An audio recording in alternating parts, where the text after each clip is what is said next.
إن الحمد لله نحمده ونستعينه ونستغفره ونعوذ بالله من شرور أنفسنا ومن سيئات أعمالنا من يهده الله فلا مضل له ومن يضلل فلا هادي له وأشهد أن لا إله إلا الله وأشهد أن محمدا عبده ورسوله أما بعد فأعوذ بالله من الشيطان الرجيم بسم الله الرحمن الرحيم يا أيها الناس اتقوا ربكم الذي خلقكم من نفس واحدة وخلق منها زوجها وبث منهما رجالا كثيرا ونساء واتقوا الله الذي تساءلون به والأرحام إن الله كان عليكم رقيبا وقال الله عز وجل يا أيها الذين آمنوا اتقوا الله وقولوا قولا سديدا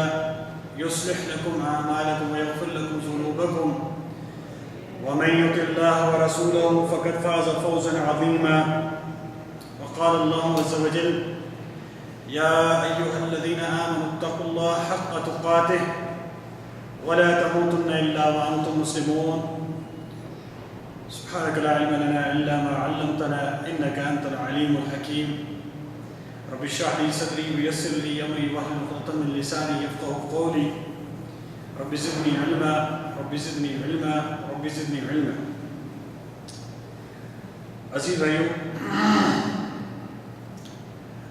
آج ہماری اس گفتگو کا انشاءاللہ موضوع ہے کہ مومن کی سیرت کن بنیادوں پر استوار ہونی چاہیے، کون سی ایسی چیزیں ہیں جو مومن کے لیے خاص طور پر اس کے عمل کا حصہ بنے، جس کی بنیاد پر مومن دنیا کے اندر اپنے عمل اور سیرت کے اعتبار سے پہچان بنائے کہ مومن اس طرح کا ہوتا ہے، اس کا معاملہ اس طرح کا ہوتا ہے، وہ اس طرح سے لوگوں کے ساتھ بات کرتا ہے، وہ اس طرح سے عبادت کرتا ہے، وہ اس طرح سے، یعنی ایک پہچان بن جائے کہ یہ مسلمان ہوتا ہے جس کی سیرت اس طرح کی ہوتی ہے۔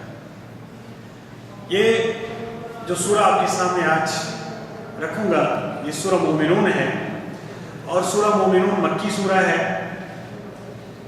اور مکہ میں ظاہر سی بات ہے مسلمانوں کے لیے سیرت کے رہنما اصول بہت زیادہ ضروری تھے، کیونکہ ان کی دعوت اور ان کا دین ابھی ابتدائی مراحل میں تھا، اور انہوں نے لوگوں کے سامنے ایک نمونہ پیش کرنا تھا، انہوں نے لوگوں کے سامنے ایک اسوہ اور قدوہ پیش کرنا تھا۔ لہذا اللہ تعالیٰ نے مکی صورتوں کے اندر جا بجا تعمیر سیرت پر زور دیا ہے کہ اپنی سیرت کو، اے ایمان والو، اے اسلام والو، اے دین کے دعوے داروں، اپنی سیرت کو انتہائی بنیادوں پر، مضبوط بنیادوں پر استوار کرو، تاکہ کل کلا جو مارکہ حق و باطل پیش آنے والا ہے اور جو لوگوں کے ساتھ تمہارا ایک مارکہ پیش آنے والا ہے اس میں تمہارے قدم ڈگمگا نہ جائیں، اور اس میں کہیں تمہیں پسپائی نہ ہو جائے۔ اگر تمہارے حوصلے اور تمہاری سیرت اور تمہارا عمل کم ہوگا، یا تمہارے اندر برداشت کم ہوگی، یا تمہاری سیرت کمزور ہوگی، تو کل کلا جو صورتحال پیش آنے والی ہیں اس کے مطابق پھر تم اپنے آپ کو بچا نہیں پاؤ۔ اس لیے آپ کو ملے گا سورہ معارج کے اندر یہ موضوع، اور یہ اسی طرح کی ملتی جلتی آیات جو ہیں سورہ معارج کے اندر ملے گی۔ پھر اسی طرح آپ کو سورہ فرقان، وہ بھی مکی سورہ ہے، اس کا آخری رکوع بھی آپ کو جہاں سے وَعِبَادُ الرَّحْمَنِ الَّذِينَ يَمْشُونَ عَلَى الْأَرْضِ هَوْنًا وَإِذَا خَاطَبَهُمُ الْجَاهِلُونَ قَالُوا سَلَامًا، یہاں سے لے کر کے آخر تک یہ بھی بہت زبردست جو ہے تقریباً 10 یا 11 خوبیاں اللہ تعالیٰ نے ایمان والوں کی اور دین والوں کی اور مومن بندے کی سیرت کی 11 خوبیاں وہاں گنوائیں، وہ بھی مکی سورہ، کیونکہ بنیاد جتنی مضبوط ہوگی اس کے اوپر جتنی اچھی بلڈنگ بنانا چاہیں آپ بنا سکتے ہیں، اور بنیاد جتنی گھٹیا ہوگی، بنیاد جتنی پھسپھسی ہوگی، بنیاد جتنی کچی ہوگی، اس کے اوپر آپ کیا رکھیں گے؟ اس کے اوپر ایک منزل کا گھر بھی نہیں بنا سکتے، 2 منزلہ تو بڑی دور کی بات۔ تو بڑا ایک اچھا شعر کسی نے کہا ہے کہ آگ میں جل اور خاک میں مل، تو آگ میں جل اور خاک میں مل، جب خشت بنے تب کام چلے. یعنی جو اینٹ ہوتی ہے، جو بلاک ہوتا ہے جس سے ہم دیوار بناتے ہیں، وہ مٹی ہے. اس کو پہلے مٹی کے اندر جو ہے اچھی طرح وہ کیا جاتا ہے، گویا جاتا ہے، مٹی اس میں پانی ڈالا جاتا ہے، اس کا گارا بنایا جاتا ہے، اور اس کے اندر بڑی جو ہے محنت کی جاتی ہے کچی مٹی کے اوپر. پھر اس کو آگ کے اندر جلایا جاتا ہے. پھر جب وہ اینٹ بن جاتی ہے، خشت کہتے ہیں اینٹ کو، جب وہ اینٹ بن جاتی ہے پھر اس کے اوپر دیوار بناتے ہیں. اس کے ذریعے سے دیوار بناتے ہیں، اس کے ذریعے سے محل بناتے ہیں، اس کے ذریعے سے 10 منزلہ جو ہے وہ آپ عمارت تعمیر کر سکتے ہیں. ان خام دلوں کے عنصر پر بنیاد نہ رکھ، تعمیر نہ کر، کچی مٹی کے اوپر آپ کیا بنائیں؟ تو ایمان والوں کی سیرت جس کا فقدان آج ہمارے سامنے ہے. آج آپ ایک بڑے عالم کی کوٹیشن ہے، میں آپ کے سامنے رکھوں گا. وہ کہتے ہیں کہ میں نے پورا یورپ بھی وزٹ کیا، امریکہ بھی وزٹ کیا، اور پورا ایشیا اور اسلامی ممالک بھی وزٹ کیے.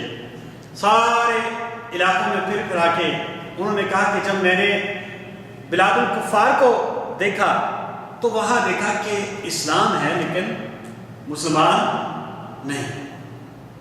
اسلام ہے یعنی اسلام کے اوصاف، اسلام کی خوبیاں وہاں لوگوں میں پائی جاتی ہیں، لیکن وہ مسلمان تو نہیں. مثلا سچ بولنا، وعدے کی پاسداری کرنا، امانت کو امانت سمجھنا، حکومت کو امانت سمجھنا، یہ تو خیر ہمارے ہاں سرے سے تصور ہی نہیں ہے. اور پھر اسی طرح خوش اخلاقی سے پیش آنا. تو انہوں نے کہا کہ میں نے بلاد الکفار میں اسلام تو نہیں دیکھا اور مسلمان تو نہیں دیکھے، لیکن اسلام دیکھا. اور پھر جب میں ادھر آیا، ادھر میں نے دیکھے مسلمان لیکن اسلام نہیں دیکھا. مسلمانوں کے ملکوں میں اسلام نہیں دیکھا، صرف مسلمان دیکھے، نام کے مسلمان ہیں، نہ سچ میں ان کا جھوٹ بولنے میں نہ ان کا کوئی ثانی ہے، نہ دغا دینے میں ان کا کوئی فریق ہے، نہ ان کا بدعہدی میں کوئی ثانی ہے. ایک سے بڑھ کر ایک جو ہے اللہ الرحمن، چھوٹے سے لے کر بڑے تک، چوکیدار سے لے کر صدر مملکت تک، بڑے حاکم تک، جس کا جتنا بس چلتا ہے کرپشن میں، بے ایمانی میں، امانت میں خیانت کرنے میں، جھوٹ بولنے میں، یہ آج ہمارا کردار. کیا آج ہمارے کردار کو دیکھ کر کے کوئی مسلمان ہو گیا؟ جبکہ صحابہ کرام، محمد بن قاسم آئے، فتح کیا انہوں نے، لیکن کتنا علاقہ فتح کیا؟ کراچی اور ملتان تک گئے. پھر اس کے بعد ایسٹ بنگال تک اسلام کیسے پہنچا؟ اور یہ بھی آپ مت سوچیں کہ لوگ مسلمان نہیں تھے ان سے پہلے. وہ تو ایک ہے کہ ایک علاقہ فتح کر دیا انہوں نے، لیکن لوگ مسلمان تھے، کیونکہ عرب لوگ جو تجارت کرنے جاتے تھے، ان کے لین دین سے اور ان کے معاملے سے اور ان کی خوش اخلاقی سے اور ان کی سیرت سے متاثر ہو کے بہت سارے لوگ مسلمان تھے. اور پھر اسی طرح محمد بن قاسم کے بعد جب اسلام پورے ہندوستان میں پھیلا ہے تو یہ مسلمانوں کی سیرت سے پھیلا، ان کے کردار سے پھیلا. کافر دیکھتے ہیں کہ یار مسلمان اچھا ہے، ایسا مسلمان ہو تو یہ تو بہت اچھا ہے، یہ تو ان کا دین بڑا اچھا دین ہے، یہ تو بڑی اچھی بات. ایک واقعی ضمن میں آپ کے سامنے شیخ عمر بن عبدالعزیز رحمہ اللہ کے دور میں مسلمانوں نے ایک جگہ پر حملہ کیا، اور جو ایک مسلمہ اصول ہے دین کا، اس کو توڑ کر کے انہوں نے حملہ کیا. مسلمہ اصول کیا ہے؟ کس علاقے میں فتح کرنا ہے، سب سے پہلے ان کو اسلام کی دعوت دینی. کس علاقے میں جانا ہے، اسلام کی دعوت دینی ہے. اگر انہوں نے مان لیا کہ ختم، وہ ہمارے بھائی، ان سے ہمیں کوئی نہیں لینا، نہ ان کو کوئی مسئلہ، ہماری طرف سے کوئی پریشانی نہیں، وہ ہمارے بھائی ہو گئے. اور اگر وہ نہیں مانتے تو دوسرا آپشن ان کے سامنے جزیے کا، یہ تھا دوسرا اصول. اور اگر جزیے کے لیے اوپر بھی نہیں مانتے، پھر میدان جنگ جو ہے وہ فیصلہ کرے گا کہ کون حق پہ ہے اور کون باطل پہ ہے، پھر تلوار سے فیصلہ. یہ 3 باتیں مسلمانوں نے پیش نہیں کی، اور مسلمانوں کا جو لیڈر تھا وہ جذباتی، انہوں نے کہا کہ رات کے ٹائم پہ انہوں نے اٹیک کر دیا اور گھس کے قبضہ کر دیا. لیکن وہ جو وہاں عیسائی تھے، لوگ تھے، انہوں نے کیا کیا، انہوں نے ایک وفد بنا کے مسلمانوں کے امیر خلیفہ جناب عمر بن عبدالعزیز رحمہ اللہ کے پاس بھیجا. تو وہ گئے, انہوں نے بتایا کہ ایسے ایسے جو ہے آپ کے ایک سپہ سالار نے, آپ کے ایک لیڈر نے جو ہے وہ ہمارا علاقہ فتح کر لیا, لیکن اس طرح سے کر دیا. تو انہوں نے کہا پہلے تو وہ جب گئے, عیسائیوں کا جو وفد تھا, ان کے زعماء کا, ان کے قائدین کا جو وفد تھا, جب وہ وہاں پر پہنچا تو انہوں نے پوچھا کہ آپ کا بادشاہ کہاں ہے؟ انہوں نے کہا بادشاہ تو ہمارا نہیں ہے, البتہ ہمارا خلیفہ ہوتا ہے, وہ اپنے گھر پہ ہوگا یا اس کو جو ہے کہیں دیکھنا. انہوں نے کہا کہ فلاں جگہ پر اس کا گھر ہے, آپ چلے جائیں. تو جب عمر بن عبدالعزیز کے گھر کے پاس پہنچے تو دیکھا کہ ایک بندہ جو ہے باہر دیوار کے اوپر کچی مٹی سے لپائی کر رہا ہے. تو انہوں نے پوچھا کہ عمر بن عبدالعزیز سے ہمیں ملنا ہے. انہوں نے کہا کہ حکم فرمائے نہیں, خلیفۃ المسلمین اس وقت کی پوری اسلامی دنیا سب کے سربراہ, اتنی بڑی دولت کے سربراہ, اور یہ کردار. تو انہوں نے کہا کہ یار یہ تو بڑا مسکین, ظاہر ہے ان کے سامنے جو بادشاہوں کا ایک نقشہ ہوتا ہے, جو بڑے بڑے محلات, آگے پیچھے سیکورٹی گارڈ اور آگے پیچھے ہٹے بچوں والے, اور وہی جو مطلب ہے خدائی کا تصور جو ہے انہوں نے اپنے بادشاہوں میں دیکھا. تو زیادہ انہوں نے سوچا کہ یعنی یہ تو عجیب صورتحال. تو انہوں نے کہا بڑی جو ہے بجھے ہوئے دل سے عمر بن عبدالعزیز کے سامنے اپنی عرضی پیش کی کہ ایسے ایسے جو ہے معاملہ ہوا. عمر بن عبدالعزیز نے اپنے ہاتھ صاف کیے, دھوئے, اور ان کو لیٹر لکھ کے دے دیا. انہوں نے کہا کہ جو ہے یہ لے جاؤ. وہ بڑے بجھے دل کے ساتھ واپس گئے اور انہوں نے جا کے مسلمانوں کی اس سپہ سالار کو دے دیا جس سپہ سالار نے فتح کیا. اس خط کے اندر لکھا کیا ہے؟ اس خط کے اندر لکھا ہے کہ فوری طور پر جو ہے آپ ایک قاضی مقرر کریں اور اس کیس کا فیصلہ کریں کہ آپ نے غلط کیا ہے کہ صحیح کیا. انہوں نے فوری تعمیل کی حکم کی اور قاضی کو مقرر کیا. جب قاضی کو مقرر کیا تو قاضی نے سپہ سالار کو بھی بلا لیا اور ان لوگوں کو بھی بلا لیا جنہوں نے درخواست دی تھی.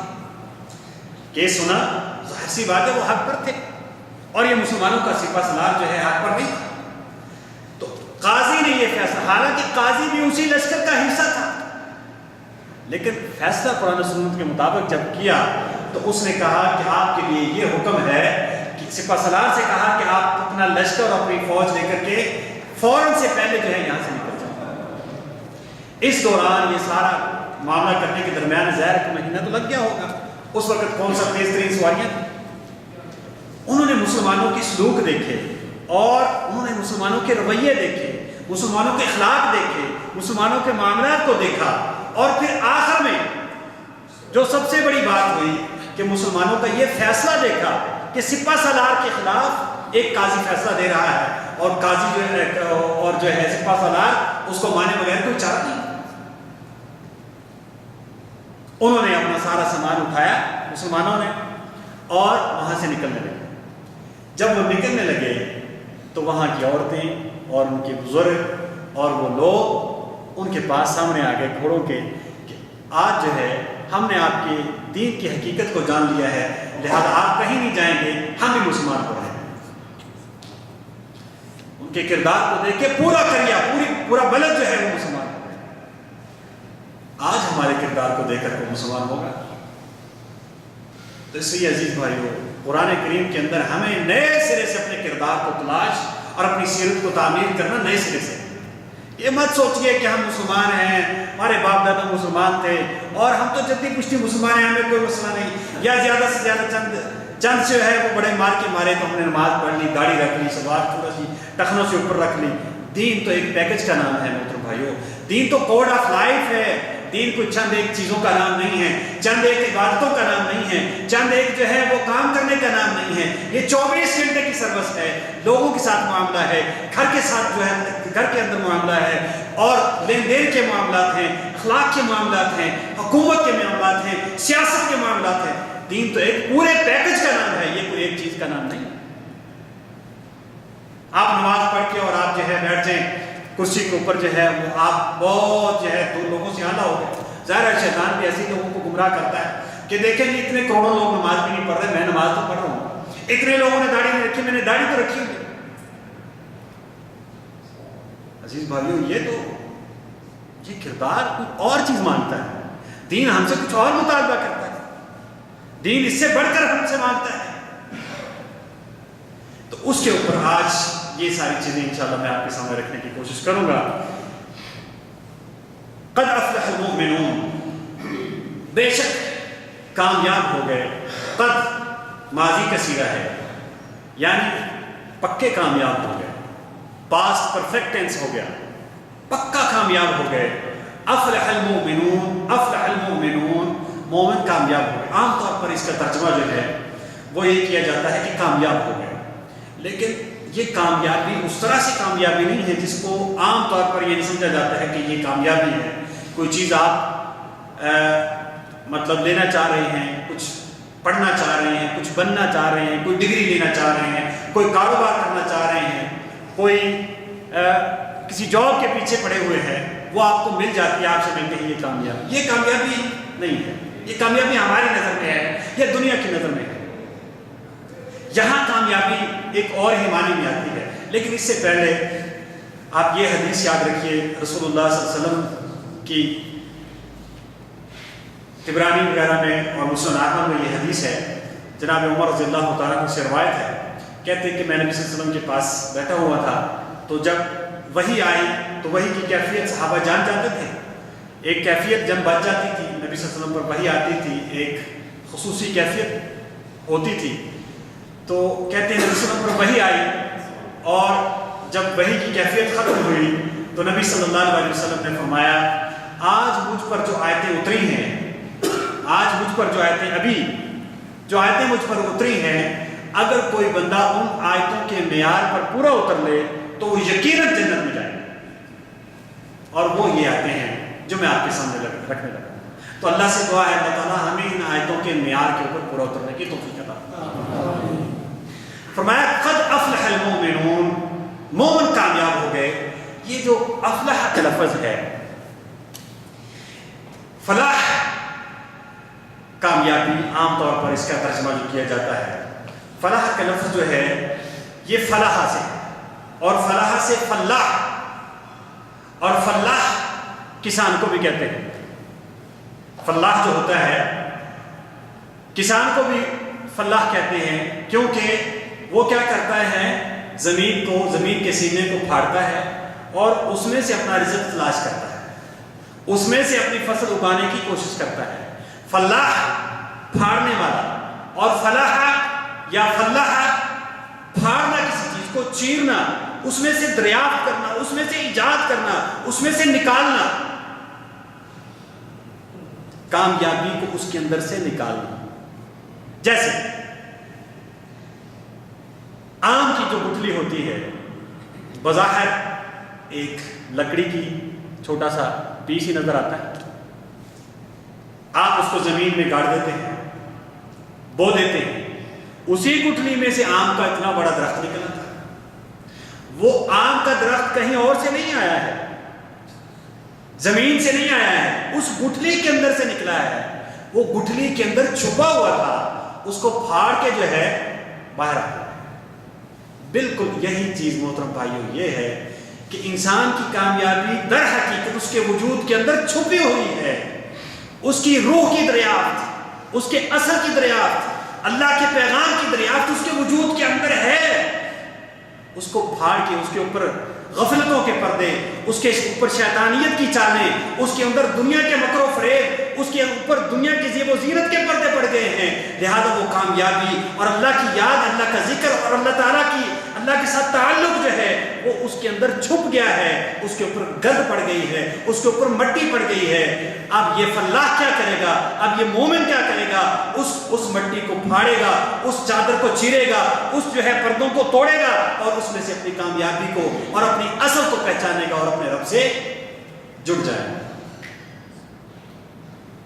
اللہ فرماتے ہیں سورہ اعراف کے اندر کہ جب ہم نے آدم علیہ السلام کو پیدا کیا تو ان کی پشت پر، حدیث اس کی تصریح کرتی ہے کہ پشت پر اللہ نے ہاتھ پھیرا تو اس میں سے تمام ذریت کو، تمام اولاد کو پیدا کر دیا.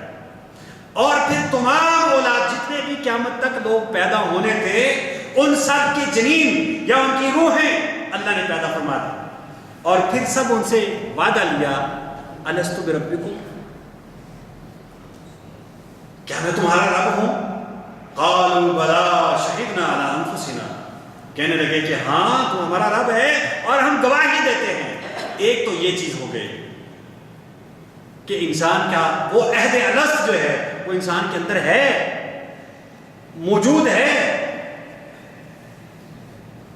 اس کے لیے باہر بھاگنے دوڑنے کی ضرورت نہیں، اندر غور کرنے کی ضرورت ہے۔ وَفِي أَنفُسِكُمْ أَفَلَا تُبْصِرُونَ، اللہ فرماتے ہیں زمین میں بھی ہماری نشانیاں ہیں، آسمان میں بھی ہماری نشانیاں ہیں، لیکن وَفِي أَنفُسِكُمْ أَفَلَا تُبْصِرُونَ، سورہ زاریات، تمہارے اندر، تمہارے وجود کے اندر، تمہارے نفس کے اندر ہماری نشانیاں ہیں، کیا تم غور نہیں کرتے؟ کیا تم بصیرت اختیار نہیں کرتے؟ یہ نشانیاں ہی تو ہیں۔ ایک انسان کہاں کا رہنے والا ہے، ایک کہاں کا رہنے والا ہے، ایک گورا ہے، ایک کالا ہے، ایک عربی بولتا ہے، ایک انگلش بولتا ہے، ایک فارسی بولتا ہے، ایک کیسا ہے، ایک کیسا ہے، سارے مختلف ہیں، اس قدر مختلف ہیں کہ ایک ہی ماں کے وطن سے پیدا ہونے والے دو بھائی جو ہیں ان کے ڈی این اے میچ نہیں کرتے، ان کے فنگر پرنٹ میچ نہیں کرتے، اتنے مختلف اور اتنے یونیک اور اتنے ان کے اندر مماثلت بھی ہے کہ تمام کے تمام انسان دو ٹانگوں پر چلتے ہیں، دو ہاتھوں سے پکڑتے ہیں، منہ سے کھانا کھاتے ہیں، زبان سے بولتے ہیں، معدے سے کھانا ہضم کرتے ہیں، جگر ان کے خون بناتے ہیں اور دل ان کا دھڑکتا ہے۔ یہ تمام انسانوں کے اندر قدریں مشترک، سب کو بھوک لگتی ہے، یہ سب کے ساتھ معاملہ ہے۔ اتنی بڑی نشانی دیکھ کر کوئی انسان نہ سمجھے کہ کسی نے اس کو پیدا کیا ہے اور کسی نے اس کے کسی خاص مقصد کے لیے پیدا کیا ہے اور کوئی ذمہ داری دے کر دنیا میں بھیجا ہے، تو اس سے بڑا جو ہے، اس سے بڑا بیوقوف کون ہو؟ اللہ فرماتے ہیں وَفِي أَنفُسِكُمْ أَفَلَا تُبْصِرُونَ، یہ کامیابی تمہارے اندر ہے۔ اس کامیابی کو کے اوپر جو ہے سورہ فاطر کے اندر اللہ فرماتے ہیں یا ایھا الناس ان وعد اللہ حق فلا تغرنکم الحیات الدنیا ولا یغرنکم باللہ الغرور، اے لوگو اللہ کا وعدہ سچا ہے، تم نے اس کے سامنے حساب کتاب کے لیے پیش ہونا ہے، یہ دنیا بے مقصد نہیں ہے۔ افحسبتم انما خلقناکم، اسی سورہ کے اندر آخر میں آتا ہے افحسبتم انما خلقناکم عبثا وانکم الینا لا ترجعون، لوگوں تم نے یہ سمجھ رکھا کہ ایسے ہی یہ کھیل تماشا ہے دنیا، یہ کھانے پینے کے لیے دنیا ہے، یہ بچے پالنے کے لیے دنیا ہے، یہ کمائی کرنے کے لیے دنیا ہے، یہ گھر بنانے اور گاڑیاں خریدنے کے لیے دنیا ہے، نہیں، یہ تو اس کا مقصد کوئی اور ہی مقصد تھا جو تم نے بلا دیا ہے۔ یا ایھا الناس ان وعد اللہ حق، ایک سچا وعدہ ہے اللہ کا، اس پوری دنیا کا، اس کائنات کا، اس تمہاری 60 سالہ زندگی کا حساب کتاب ایک دن ہونا ہے، وہ وعدہ اللہ کا سچا ہے۔ فلا تغرنکم الحیات الدنیا ولا یغرنکم باللہ الغرور، لوگوں تمہیں دنیا کی زندگی دھوکے میں نہ ڈال دے، اور جو بڑا دھوکے باز ہے شیطان وہ تمہیں دھوکے میں نہ ڈال دے۔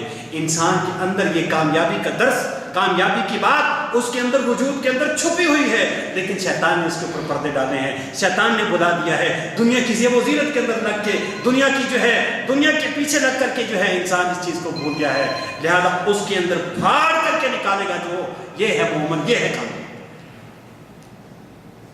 جیسا کہ عربی میں کہتے ہیں ان الحدید بالحدید یفلا، کیا کرتا ہے حدید، لوہا کیا کرتا ہے، لوہے کو کاٹتا ہے، اور اسی سے ملتا جلتا جو لفظ جو ہے فالح اور فالق، قل اعوذ برب الفلق کہتے ہیں نا، یا پھر سورہ اعراف میں آتا ہے ان اللہ فالق الحب والنوى یخرج الحی من المیت ومخرج المیت من الحی ذالکم اللہ فانا توفکون،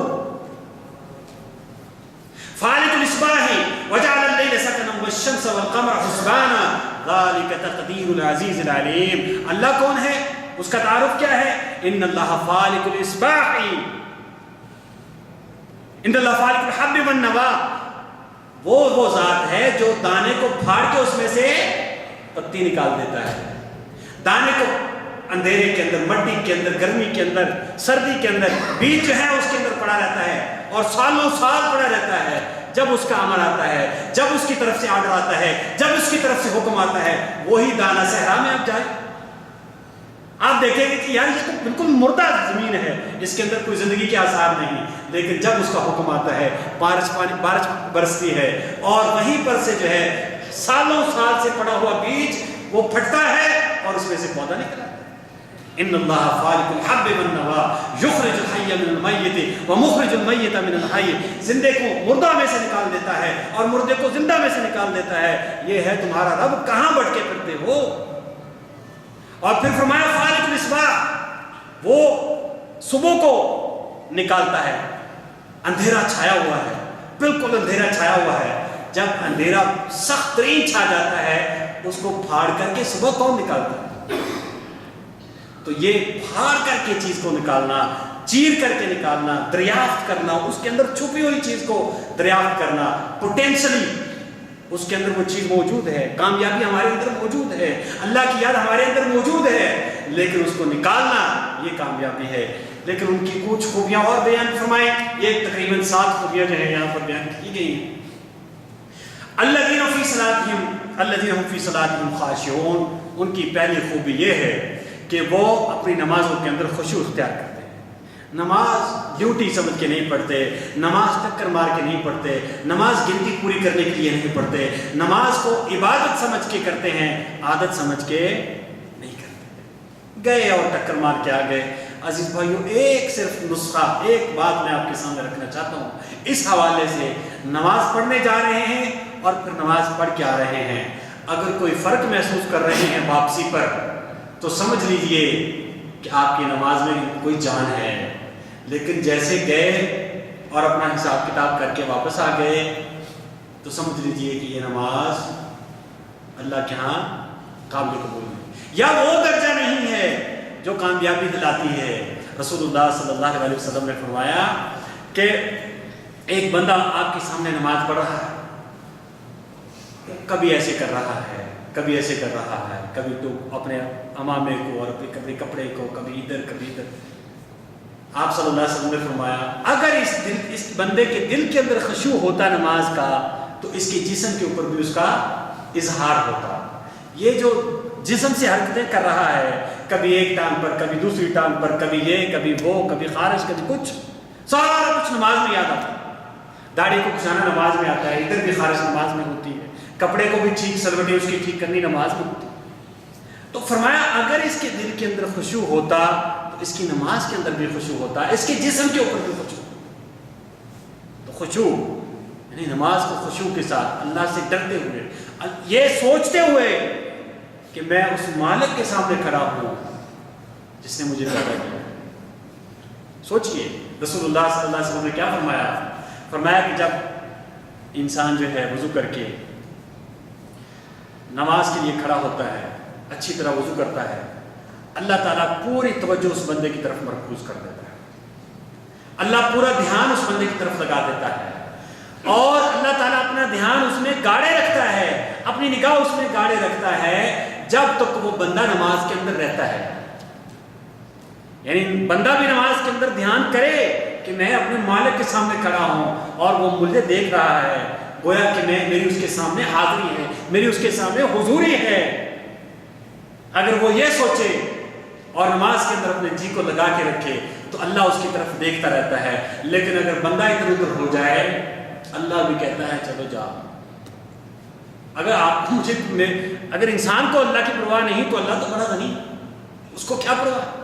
وہ نمازوں کے لیے کوئی محتاج نہیں بیٹھا ہوا، اس کی شان ہماری نمازوں سے بہت بلند ہے۔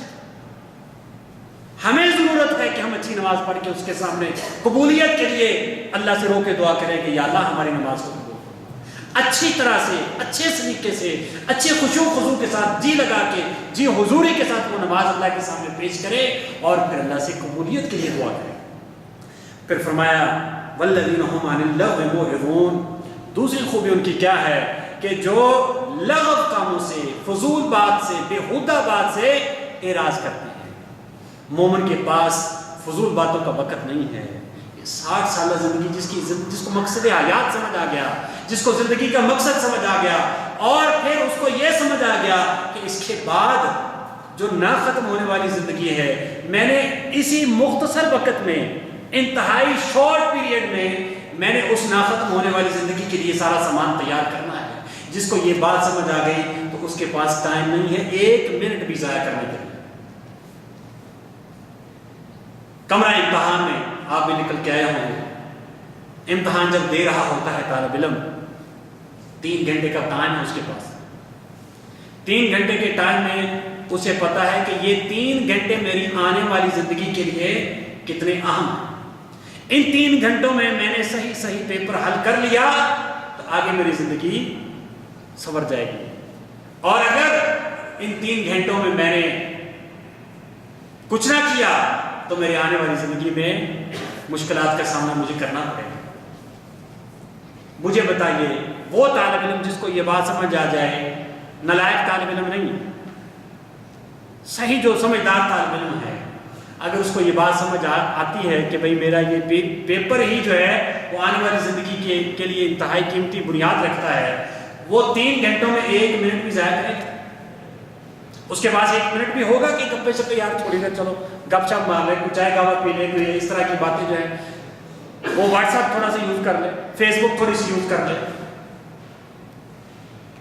اس کے لیے تو جان سے قیمتی 1 منٹ ہے.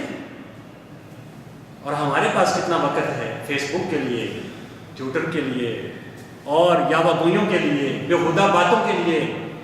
گھنٹوں پاکستان اپنے ملک میں باتیں ہو رہی ہیں، اور قرآن کے لیے کتنا وقت ہے؟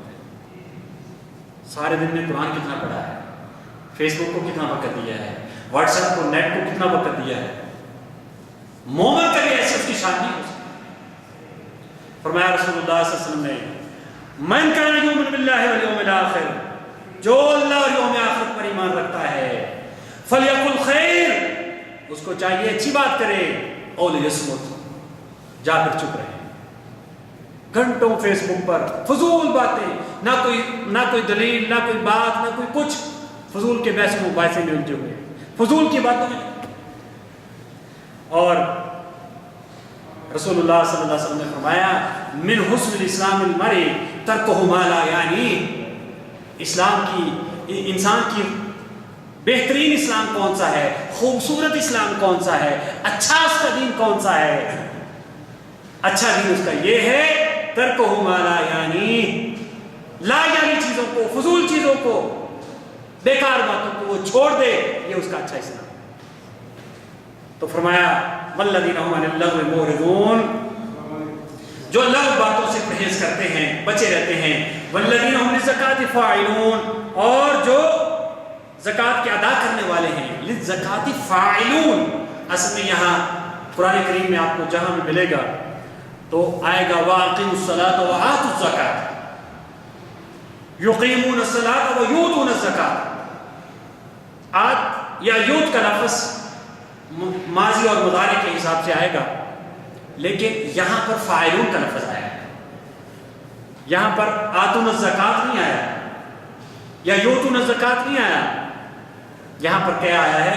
والذین هم للزکاۃ فاعلون، کیونکہ یہ سورہ مکی سورہ ہے، اور مکی سورہ میں مکہ کے اندر رہتے ہوئے آپ جانتے ہیں کہ زکوٰۃ 2 ہجری میں فرض ہوئی ہے، مدینہ میں آ کے فرض ہوئی ہے ہجرت کے بھی دوسرے سال. تو مکہ میں زکوٰۃ وہ جو نصاب کے ساتھ اور اتنی زکوٰۃ اتنے فیصد کے حساب سے نکالنی ہے، بھیڑوں پر اتنی، بکریوں پر اتنی، وہ تو زکوٰۃ مکہ میں فرض ہی نہیں ہوئی. تو یہ مکی سورہ ہے، اس کے اندر کس زکوٰۃ کا ذکر ہے؟ اصل میں یہاں زکوٰۃ سے مراد اپنے مال کی زکوٰۃ، صدقہ نکالنا وہ بھی ہے، اپنے نفس کا تزکیہ کرنا وہ بھی ہے، اپنے جسم کو پاک کرنا وہ بھی ہے، اپنے خیالات کو پاک کرنا وہ بھی ہے. یعنی پورے کا پورا تزکیہ. والذین هم للزکاۃ فاعلون، تزکیے کا کام کرنے والے لوگ یہ کامیاب لوگ ہیں. یہ نہیں کہ زکوٰۃ دے دی اور اللہ خیر صلی اللہ، اور مال حرام سے کمائیں، اور مال جو ہے ناجائز رستوں سے کمائیں، جھوٹ بول کے کمائیں، دیانت اور جو ہے امانت کی دھجیاں بکھیر دیں اور جھوٹ اور سچ کو مکس اپ کر دیں، اور پھر مال کمائیں اور کہیں کہ ہم نے تو بڑی زکوٰۃ دی ہے، بڑا کیا ہے. وہ نہیں. والذین هم للزکاۃ فاعلون، اس کے بعد اپنے وجود کا تزکیہ، اپنے نفس کا تزکیہ، اپنے آپ کو اللہ کی ہر قسم کی نافرمانی سے بچانا، یہ ہے تزکیہ نفس، یہ ہے تزکیہ وجود. تو یہ جو لوگ ہیں یہ زکوٰۃ کے کرنے والے ہیں. یا والذین هم للزکاۃ فاعلون، جو تزکیے کا کام کرنے والے ہیں. والذین هم لفروجہم حافظون، اور ان کی اگلی خوبی کیا ہے کہ اپنی شرمگاہوں کی حفاظت کرتے ہیں، اپنی شرمگاہوں کی حفاظت کرتے ہیں. الا علی ازواجہم، اس میں وہ عیسائیوں والا طریقہ بھی نہیں، راہبوں والا اور ان کے والا طریقہ بھی نہیں ہے کہ انہوں نے تو یہ بتا لیا کہ مطلب شادی کرنا بھی گناہ بن گیا، شادی کریں، بیوی بچے پالیں، اور جو ہے یہ تو گویا کہ اللہ سے دور ہونے والی باتیں ہیں ساری. لیکن اسلام نے بڑا فطری طریقہ کار دیا ہے، اسلام نے بڑا بہترین آئیڈیل طریقہ کار دیا ہے.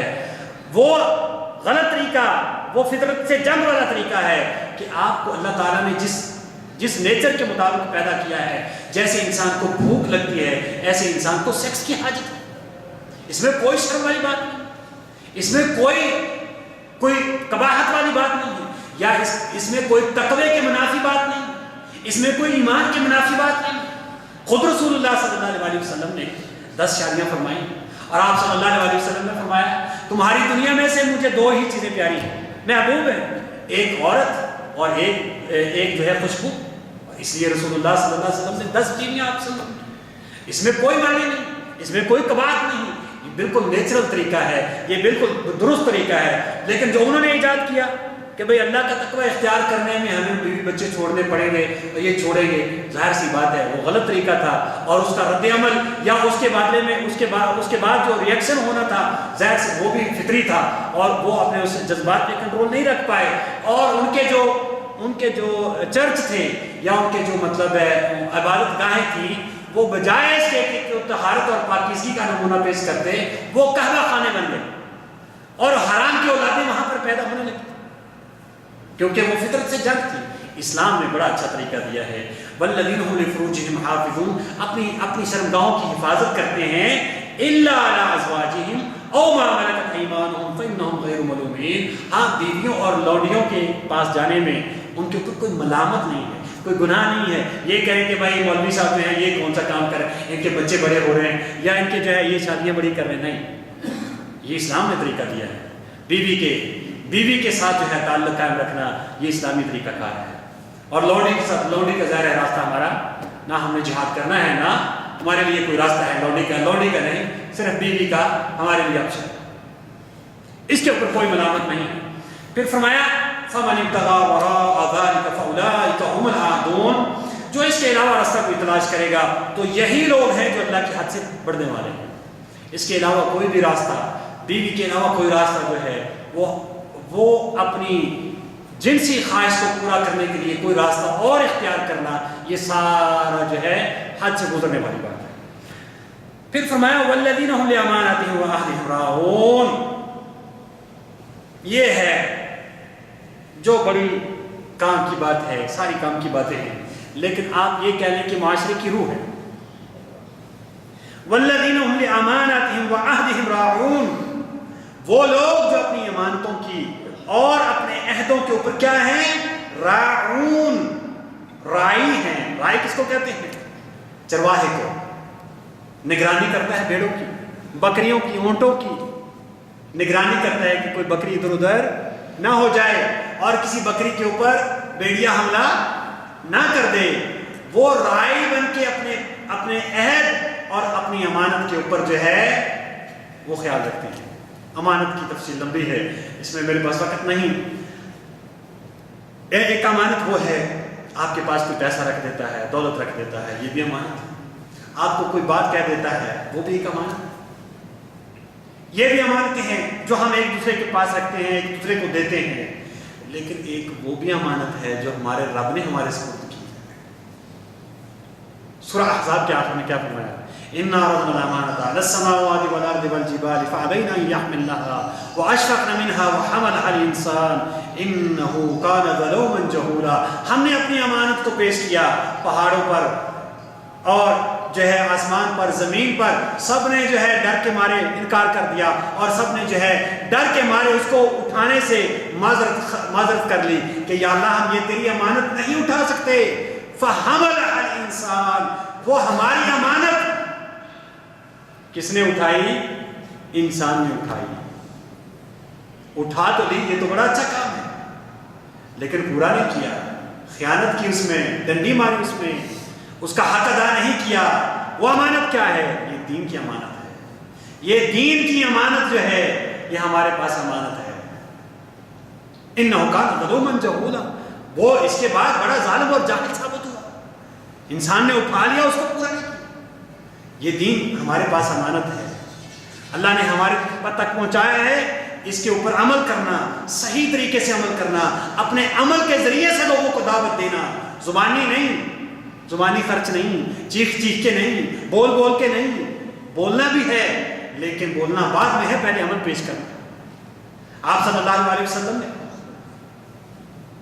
جب کوہ صفا پر کھڑے ہو کے سارے کافروں کو جمع کیا اور آپ صلی اللہ علیہ وسلم نے ارشاد فرمایا کہ میں 40 سال میں تم میں رہ رہا ہوں، 40 سال سے تم میں رہ رہا ہوں، بتاؤ تم نے مجھے کیسا پایا؟ تو کیا کہا لوگوں؟ ہم نے آپ کو صادق اور امین پایا. صادق اور امین. فرمایا کہ اس پہاڑ کے پیچھے کہوں کہ لشکر آ رہا ہے تو کیا میری بات مان لو گے؟ یعنی کردار اپنا پیش کیا، 40 سالہ کردار آپ صلی اللہ علیہ وسلم نے یہ پیش کیا، پھر بات کی. اور آج ہم کس منہ سے لوگوں سے بات کریں؟ اس امانت کا، دین کی امانت کا سب سے پہلا تقاضا یہ کہ اس کے اوپر ہم خود جم جائیں، اس کی حفاظت کریں، اس کے اوپر عمل کریں اور پھر اس امانت کو آگے لے پہنچائیں. اللہ فرماتے ہیں سورہ نساء کے اندر فَكَيْفَ إِذَا جِئْنَا مِن كُلِّ أُمَّةٍ بِشَهِيدٍ وَجِئْنَا بِكَ عَلَىٰ هَٰؤُلَاءِ شَهِيدًا. اے نبی صلی اللہ علیہ وسلم وہ وقت یاد کیجئے کہ جب ہر امت میں سے ہم ایک گواہ کو اٹھائیں گے، اور اے نبی آپ کو ہم گواہ بنا کے اٹھائیں گے اس امت کے خلاف. کہ نبی نے تو پہنچا دیا، ہم نے عمل کیا، ہم نے اس کا حق ادا کیا، ہم نے دین کو اختیار کیا، ہم نے دین کو اپنے دانتوں اور جو ہے اس سے مضبوطی سے پکڑا اور پھر اس دین کو آگے پہنچایا. یہ ہمارے ذمہ ہے، یہ ہماری امانت ہے اس کو آگے پہنچانا. تو فرمایا والذین هم لأمانتهم وعہدهم راعون، اپنی امانت اور دوسری چیز عہد. ان دونوں چیزوں کے بارے میں رسول اللہ صلی اللہ علیہ وسلم نے کیا فرمایا؟ فرمایا لا ایمان لمن لا امانت له ولا دین لمن لا عہد له. اس بندے کا کوئی ایمان ہی نہیں ہے جس کے پاس امانت کی حفاظت نہیں کر سکتا، اس کا کوئی ایمان نہیں ہے. وہ 5 کی بجائے 10 نمازیں پڑھ لے اور 30 کی بجائے 60 روزے رکھ لے، رسول اللہ صلی اللہ علیہ وسلم کیٹیگوریکلی اس کی نفی کر رہے ہیں. لا ایمان، حرف نہیں نفی، مطلقاً نفی ہے. لا ایمان، جسے ہم کہتے ہیں لا الہ، کوئی الہ کوئی ہے، الہ کوئی ہے. فرمایا اسی طرح لا ایمان، اس کا کوئی ایمان نہیں، سرے سے نہیں، ذرہ برابر بھی اس کا ایمان نہیں ہے جس کے پاس امانت نہیں ہے. اور ولا دین لمن لا عہد له، اور اس بندے کا کوئی دین نہیں ہے جس کے پاس جو ہے عہد نہیں ہے، جو اپنے وعدے کی پاسداری نہیں کر سکتا، جو اپنے عہد کی پاسداری نہیں کر سکتا. محترم بھائیو، یہ پوری دنیا کا نظام عہد کے اوپر استوار ہے. ایک وہ عہد ہے جو انسان نے اپنے رب سے کر رکھا ہے، پھر وہ عہد ہے جو انسان کے ساتھ کرتے ہیں، پھر وہ عہد ہے جو ایک عورت اور مرد کے درمیان میں ہوتا ہے جس کو نکاح کہتے ہیں. وہ بھی تو عہد ہے، وہ بھی تو عقد ہے. کیا کہتے ہیں اس کو عربی میں؟ عقد نکاح، عقد، کانٹریکٹ. پھر جاب کا کانٹریکٹ ہے، یہ جاب کا عقد ہے، یہ بھی عہد ہے. پھر اسی طرح قوموں کے درمیان میں عہد ہوتے ہیں. یہ پوری دنیا کا نظام عہد کے اوپر استوار ہے. اگر عہد کا معاملہ خراب ہو جائے، اگر عہد اور وعدے کا معاملہ خراب ہو جائے، پوری دنیا تلپٹ ہو جائے جیسے ہوئی پڑی ہے، پوری دنیا ظلم سے بھر جائے جیسے ہوئی پڑی ہے. تو فرمایا ایمان والے کیا کرتے ہیں؟ والذین هم لأمانتهم وعہدهم راعون، جو اپنی امانتوں کی اور اپنے وعدے کی پکی پاسداری کرتے ہیں. اور والذین هم بشہاداتهم قائمون، جو اپنی شہادتوں کے اوپر قائم رہتے ہیں.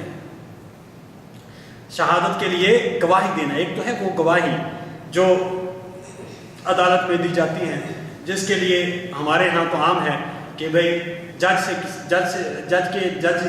اس میں عدالت میں کسی نے جھوٹا گواہ پیش کر دیا تو اس نے کہا یہ سچا واقعہ میں آپ سے بتا رہا ہوں. تو اس نے کہا جج صاحب یہ جو گواہ پیش کیا ہے اس نے، یہ تو اس وقت موجود ہی نہیں تھا جب یہ واقعہ ہوا ہے، یہ تو بالکل جھوٹ ہے. تو جج نے کیا کہا؟ اس نے کہا آپ بھی پیش کر. اب بتائیے ہماری گواہی کا یہ معاملہ یہاں تک پہنچا، یہاں تک نوبت ایجا رسید، یہاں تک حالت پہنچ گئی ہے کہ جج کہہ رہا ہے کہ بھی آپ بھی جھوٹا گواہ کر. ایک تو وہ گواہی ہے، پھر وہ گواہی ہے جو ہم اشہد ان لا الہ الا اللہ و اشہد ان محمد عبدہ و رسولہ کی شکل میں دیتے ہیں. پھر ایک وہ گواہی ہے کہ جو ہمارے خلاف رسول نے دینی ہے، ایک وہ گواہی ہے جو ہم نے لوگوں کے خلاف دینی ہے کہ ہم نے لوگوں کے سامنے اپنے دین کو پیش کیا کہ نہیں. یا ایک وہ گواہی ہے جس کو سورہ فرقان میں اللہ فرماتے وقال الرسول یا رب ان قوم اتخذوا هذا القرآن محجورا، یا اللہ یہ وہ قوم ہے جس نے قرآن کو چھوڑ دیا تھا. وہ گواہی ہے. تو بہرحال کوئی بھی گواہی ہے وہ حق اور امانت پر ہونی چاہیے، صداقت پر ہونی چاہیے، باطل کے خلاف ہونی چاہیے، حق کے لیے ہونی چاہیے، خواہ اس کے لیے جان دینی پڑ جائے، خواہ اس کے لیے جو ہے کچھ بھی قربان کرنا پڑ جائے. گواہی کا معاملہ بڑا سینسٹیو. پھر نماز کے سے بات شروع ہوئی اور نماز پر ہی ختم ہو رہی ہے.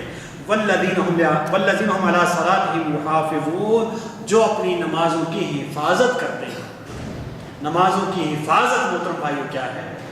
نماز کی حفاظت سے کیا معاملہ ہے، کیا مراد ہے؟ ایک تو نماز کو اچھے وقت پر اچھے طریقے سے پڑھنا، وقت پر پڑھنا، وضو کو اچھے طریقے سے کرنا اور خشوع خضوع کے ساتھ نماز کو پڑھنا، اس کے سنن اور اس کے فرائض، اس کے واجبات کا خیال رکھنا، پھر وقت کی پابندی کرنا، جماعت کی پابندی کرنا، اور اسی طرح جو ہے نماز کو ایک عبادت سمجھ کے اور اللہ کے سامنے حاضری اور حضوری سمجھ کے ادا کرنا، یہ ایک حفاظت ہے. پھر ہے نماز کی حفاظت، اس کو بچانا. آپ نے نماز پڑھ لی ہے، آپ گویا کہ آپ کے پاس ایک بڑا خزانہ جمع ہو، کل کلاں جو مصیبتوں میں کام آنا ہے، جو آپ کے پاس توشہ آخرت بننا ہے، وہ آپ کے پاس خزانہ جمع ہو گیا ہے. جب خزانہ جمع ہو جائے تو پھر آپ کو نیند صحیح طرح سے نہیں آتی نا. دنیا کا مال جمع ہو جائے تو انسان کو نیند نہیں آتی، یار چور نہ لے جائے، ڈاکہ نہ پڑ جائے، کوئی خرابی نہ ہو جائے. اس کی حفاظت، نماز کی حفاظت. اس کے بعد اب جو ان الصلاۃ تنہی عن الفحشاء والمنکر، نماز کیا کرتی ہے؟ بے حیائی اور برے کاموں سے منع کرتی ہے. نماز پڑھنے کے بعد اگر ہم نے بے حیائی اور برے کام کرنے ہیں تو گویا کہ ہم نے نماز کے اوپر پانی پھیر دیا، کیک رائے کے اوپر ہم نے پانی پھیر دیا، ضائع کر دیا اس کو. اس کی حفاظت کریں. اس کے بعد اللہ کی نافرمانی سے بچیں، بے حیائی کے کام سے بچیں، نظر کی حفاظت کریں، عہد کی حفاظت کریں، اور پورے کے پورے دین کے اوپر عمل کرنے کی کوشش کریں. اللہ کے سامنے آپ گئے، وعدہ کر کے آگے کہ یا اللہ اب تیری عبادت کرنا، ایاک نعبد و ایاک نستعین اور اہدنا الصراط المستقیم. اے اللہ مجھے سیدھا راستہ دکھا. اب سیدھا راستے کی دعا کر رہا ہے، ایاک نعبد و ایاک نستعین کہہ رہا ہے. پھر ایک بار آ کے جھوٹ بولتا ہے، پھر ملاوٹ کرتا ہے، پھر جو ہے جھوٹ بول کے اپنا دکان میں سودا بیچتا ہے، پھر جو ہے امانت کے اندر خیانت کرتا ہے، پھر وعدے کی خلاف ورزی کرتا ہے. تو گویا کہ اس نے اپنی نماز کے اوپر اس کو ضائع کر دیا. تو نماز کی حفاظت اس کے بعد یہ اس سے بھی زیادہ ضروری ہے. نماز کے اندر یعنی نماز سے پہلے حفاظت کیا ہے؟ نماز سے پہلے حفاظت، اس کو اچھی طرح سے وضو کیا جائے، نماز کے وقت کا دھیان رکھا جائے، اور نماز کے بارے میں جو بھی طہارت پاکیزگی اور خضوع زینتکم عند کل مسجد، اپنے اچھے سے اچھے لباس پہن کے، یہ نماز سے پہلے ہے. پھر نماز کے دوران حفاظت کیا ہے کہ کوئی حرکت، کوئی بے فضول حرکت جو ہے اور بے جا حرکت نہ کی جائے، اور نماز کے اندر سنن کا، فرائض کا اور ساری چیزوں کا خشوع خضوع کا پورا خیال رکھا جائے اور دھیان اللہ کی طرف لگایا جائے. اور پھر نماز کے بعد اس کی حفاظت کیا ہے کہ نماز کے بعد اس کو بچا بچا کے رکھو، اس کو بچا بچا کے رکھو. یہ بہت قیمتی ترین متاع ہے آپ کی، یہ بہت قیمتی ترین ہے مال آپ کا. پورے دین کو، پوری چیزوں کو، پوری خوبیوں کو 2 آیتوں کے اندر سمیٹ دیا، بند کر دیا. پہلا جملہ کیا کہ نمازوں کی حفاظت، نمازوں کے اندر خشوع کرنے والے، اور آخری فقرہ کیا ہے، آخری جملہ کیا ہے، والذین هم علی صلواتهم یحافظون، اپنی نمازوں کی حفاظت کرنے والے. اولئک هم الوارثون، یہ ہیں حقیقی وارث.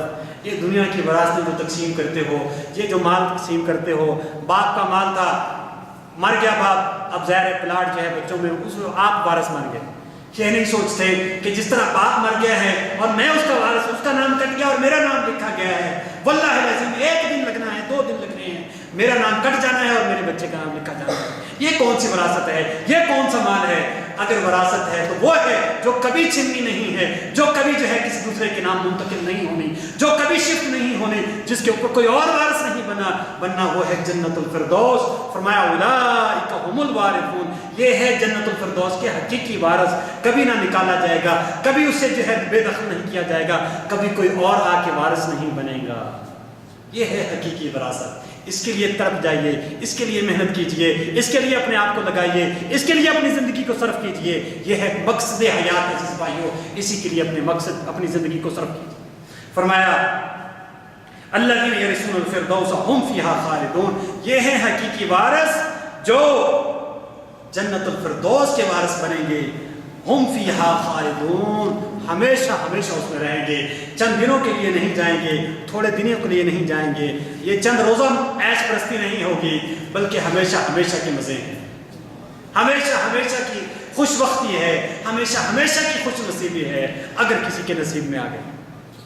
اللہ سے دعا ہے اللہ تعالی ہمیں یہ جو مذکورہ خوبیاں میں نے آپ کے سامنے عرض کی ہیں، اللہ تعالیٰ میرا بیان کرنا قبول فرمائے اور اللہ تعالیٰ آپ کا سننا قبول فرمائے، اور اس کے نتیجے میں اللہ تعالیٰ ہمیں عمل کرنے کی توفیق عطا فرمائے، خلوص دل کے ساتھ اور خلوص نیت کے ساتھ اور لوجہ اللہ تعالیٰ ہمیں توفیق عطا فرمائے۔ ان خوبیوں کو ہم پیدا کرنے کے لیے آج سے محنت شروع کریں۔ ایک لمحہ نہیں ہے، جیسے میں نے عرض کیا کمرہ امتحان میں ہے، یہ کمرہ امتحان ہے دنیا، اس میں بیٹھے ہوئے ہیں، ایک لمحہ بھی آپ کے لیے نہیں ہے کہ ادھر ضائع کر لیں یا ادھر ضائع کریں۔ نکالیے اپنے وقت کو اور اللہ کی کتاب کو دیجئے، اور اس میں سے اپنی کامیابی کو نکالیے، اور اپنی کامیابی کے سارے جو ہیں سارے راستے اس میں سے تلاش کیجئے۔ اللہ سے دعا ہے اللہ مجھے آپ کو عمل کرنے کی توفیق عطا فرمائے۔ وآخر دعوانا الحمدللہ رب العالمین۔ جزاکم اللہ خیر۔